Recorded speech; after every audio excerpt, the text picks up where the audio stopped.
I have come to adore how video games tell stories.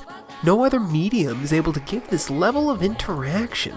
Games like Life is Strange put the player in the narrative. Ones like Kentucky Route Zero let the player mold the context in which the story unfolds, or like in 13 Sentinels Aegis Rim, the player orders when story beats occur, making for their own unique playthrough. I am truly in love with how game developers tell their stories. And with that, over the past few months, I've played a few games with some truly amazing narratives. And today I'd like to share 3 of my favorites. Starting up, I recently played the 2015 visual novel We Know the Devil.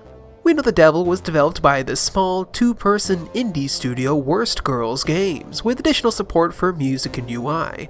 The game is about 3 teens, the tomboy who just can't get across the finish line, Jupiter, the mean girl who barely gets along with her friends, Neptune, and the timid, shy, and oh-so-bullyable Venus. The trio are nearing the end of their tenure with the Summer Scouts, but it's been all summer and they haven't spent the night in the bad cabin yet. They haven't had a chance to meet the devil. And as luck would have it, on this unfortunate night, the crummy camp counselor seems to remember this too. During key moments in the game, the player chooses which scenario they wish to see. These scenarios pair off 2 of the characters, leaving the third alone. Over the course of these scenes, the chosen characters grow closer and get to know each other better. But depending on which 2 characters hang out the most, one of them gets left out. One of them has a meeting with the devil. There are 4 endings, 1 for each character, and a 4th that occurs if nobody gets left out. And given the game is super short, the first playthrough takes about 2 hours, with each subsequent taking a little less. It's really easy to experience the whole package. But multiple endings still wouldn't be good if it weren't for the fantastic writing. The game is voiced by an omniscient narrator. Sometimes it speaks as part of the group, sometimes it speaks only about the group. As the characters talk with one another, the narrator often interjects their true feelings, but just as often leave their words up to interpretation. As the writing style flows from descriptor to descriptor, it is able to evoke this feeling of being stuck in a crummy summer camp, even for someone like me who has never been to one. And throughout the course of the night, each character is fully fleshed out as a real person. The player comes to understand why Neptune lashes out, why Venus refuses to defend themselves, why Jupiter has such a low opinion of herself. In such a short amount of time, I came to care deeply about the 3 protagonists and found something to relate with in each of them. Mostly Jupiter, though she was my fave. I should also note that this game is explicitly queer and delves into these themes really well, so any anti-LGBTQ bigots out there need not apply, and actually, go and get the hell off my channel while you're at it. Anyway, We Know the Devil is a really good game. I didn't even mention the stellar soundtrack or the really good portraits and backgrounds. It's short, pretty cheap, and I cannot recommend it enough. Up next is another game by Worst Girls Games, Heaven Will Be Mine. Where We Know the Devil takes place in an alternate present, Heaven Will Be Mine takes place in, well, sort of the far-flung future, where humans have begun and ended a project to colonize the solar system. It's only sort of the future. Technically, it's an alt-history version of the 1980s, but ignore that. It's really just fun flavoring for a science fantasy game with cool mechs. This is also my biggest hurdle in recommending it though. There is a lot of techno babble that is really hard to parse, especially in the first playthrough. There are so many proper nouns, most of them don't really get explained until much later in the game, or sometimes not even until entirely different playthroughs, combined with the fact that the narrator speaks mainly in metaphor and it hardly describes anything in concrete terms.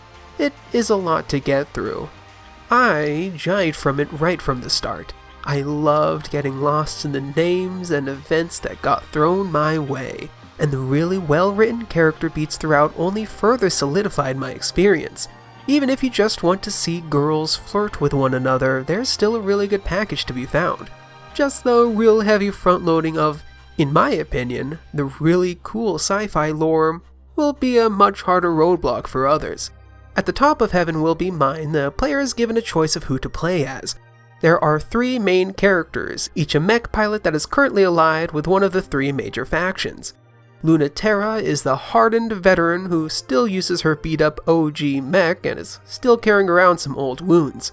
Pluto has the biggest heart, is the leader of her own group, and wants everybody to be happy. Saturn is the young up-and-comer who didn't get a real chance, so she stole her mech and in the end mainly wants to have fun. Throughout the game, each character is given 2 orders by their main confidant in their respective organization. Each mission leads them to facing one of the other 2 pilots. The mission always opens the same, but at some point the player is able to choose which group they wish to succeed, the main pilot's faction, or defect and let the other side win. The game takes place over 5 days with 2 missions each, and depending on whose faction has quote-unquote won the most, that decides the ending of the game and the fate of our 3 pilots. Choosing who to side with, that's a much more personal affair.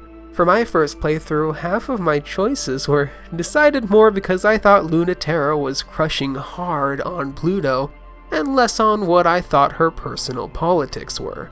Because I wanted to see all the endings, my other 2 playthroughs were much more planned out, making sure the correct factions win while also seeing all the scenes I hadn't previously. Heaven Will Be Mine is also a really big step up as an overall package from We Know the Devil. There's a lot more art, it's in full color, the backgrounds are all super vibrant, I especially loved all the mech art. It was so evocatively dreamlike in its execution. The music was also quite stellar, and I really loved the 3 separate UIs that correlated with each of the pilots. Each playthrough is significantly longer than We Know the Devil, with each taking about 4 hours. And there's much less repeated scenes, so each will take roughly the same amount of time to play through. But it's well worth diving into. The 12 hours to see everything is packed with so much delicious fake history, truly great story arcs, heartbreaking endings, and some really great kisses. It's a bit of a harder sell than We Know the Devil, but as a successor, Heaven Will Be Mine is still a fantastic narrative experience. Finally, we've got a bit of a direction change. The 3rd game I'd like to recommend is the 2022 point-and-click adventure game Norco.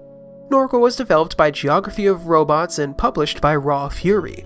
The game is about a young woman, Kay, who is returning to her home of Norco, Louisiana after learning her mother had passed. The game follows her as she tries to track down her brother. As she travels the worn-down streets of her hometown, Kay meets various characters from her past, feels the oppressive grip of the local oil mill, and slowly uncovers what her mother did just prior to her death.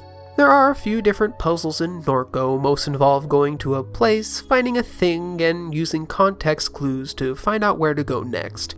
There's also a combat minigame aspect that kinda sucks, but it's only used in like 3 places.